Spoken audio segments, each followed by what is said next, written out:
Pwede po ba namin makausap si Attorney Gallardo? I'm sorry, miss, pero kailangan kasi mag-set kayo ng appointment if you wanna see Attorney Gallardo. Kung magsaset kami ng appointment sa kanya. Ang dami kasi ng cases na hawak ngayon ni Attorney. Baka matagalan pa yung available na schedule niya. Ha? Kapil, paano yun? Malapit na yung preliminary hearing, di ba?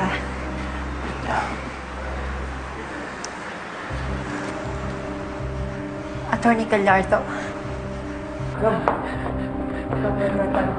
Attorney Gallardo. Hi.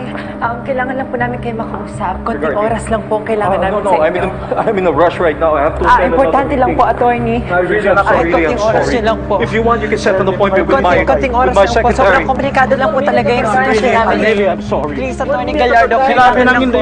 Attorney. Sabi sa attorney. Bigas ang ulo nyo ah. Hey, don't have to push her that way. Wala kang galang sa babae. Tama na. Tama na. Baka lalo tayong hindi kausapin ni Attorney Gallardo. Are you okay? Hindi ko alam, Gabriel. Paano na to? Si Attorney Gallardo lang makakatulong sa atin tapos nawala pa siya. Ano nang gagawin natin? Wala na tayong magagawa, Destiny. Hindi ko alam kung paano. Yes po.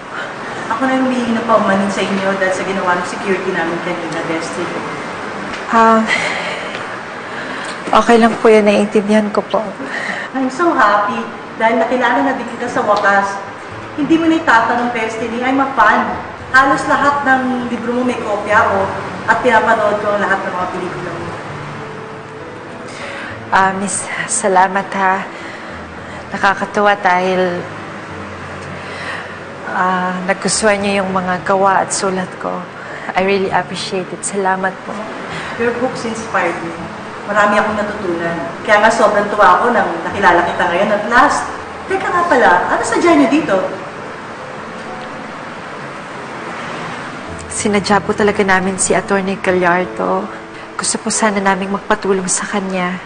Kasi po yung tatay po ng kaibigan ko, napakakomplikado po ng sitwasyon niya ngayon.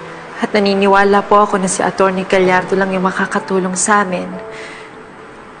Pero sa tingin ko, hindi na po mangyayari yun dahil punong-puno po yung schedule niya eh. Sige po, miss, mauna na po kami. Salamat po ulit, ha? Excuse me po. Let's go. Excuse me. Thank you. Hindi masasayang pagpunta niyo dito. Sorry. What do you mean? I'll talk to my husband. I'll see what I can do. I'm Serena Gallardo. Hindi mo ako binigo sa mga librong ginawa mo, Destiny. Kaya gagawin ko ang lahat para hindi ka ma-disappoint sa akin. Ay! Maraming salamat po talaga. Maraming salamat po. Sobra pong malaking tulong to para sa akin at para sa kaibigan ko. Thank you po talaga. Sobrang natutuwa po ako na nakilala ko po kayo. Welcome, Destiny.